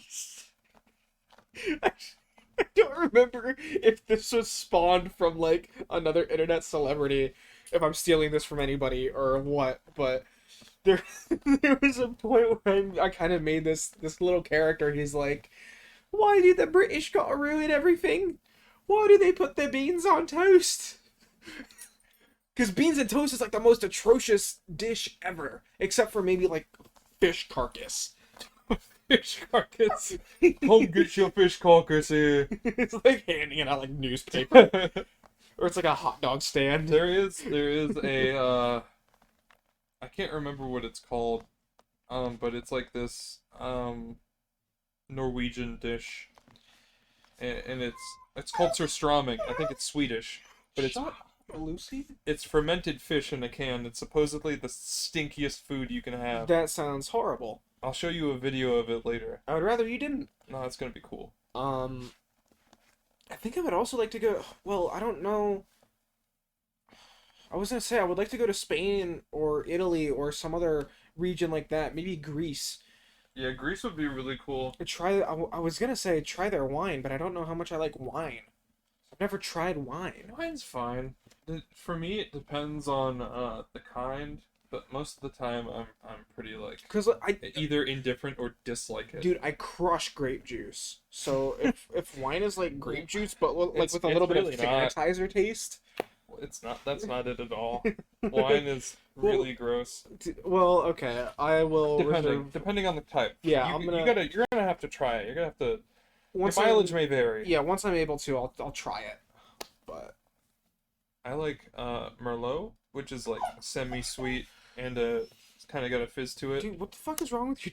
I don't know. It's like a better champagne. Oh, okay. Because champagne is kind of icky, but Merlot is like a sweeter champagne. What I want is just cream soda. Pepsi Nitro. If you guys have the chance, try Pepsi Nitro. People hate it, but it's good. It is. My cousins don't like. They hate it because it's different. They hate it because they're like, "Well, it tastes flat." They Like, don't understand. it's supposed to go down smooth. I think it's pretty cool too. It's really good. I like the vanilla one a lot. The vanilla one's pretty good. Really? That's crazy, dog. Well, I guess the Lucy one's out, so End the episode, yeah. and then if Figure we'll wrap it up. we feel like it, maybe do another one either tonight or tomorrow morning. I Yeah. don't know. Oh well. Well, it's been real, guys. Thank It's you been guys for fun. joining us from Jelly Hell, talking about Eminem and other celebrities getting into Pokemon, Hugh Jackman and his car modifications, Dungeons and Dragons, the good stuff. Yeah. All right. Sayonara, my guys. Adios. Peace.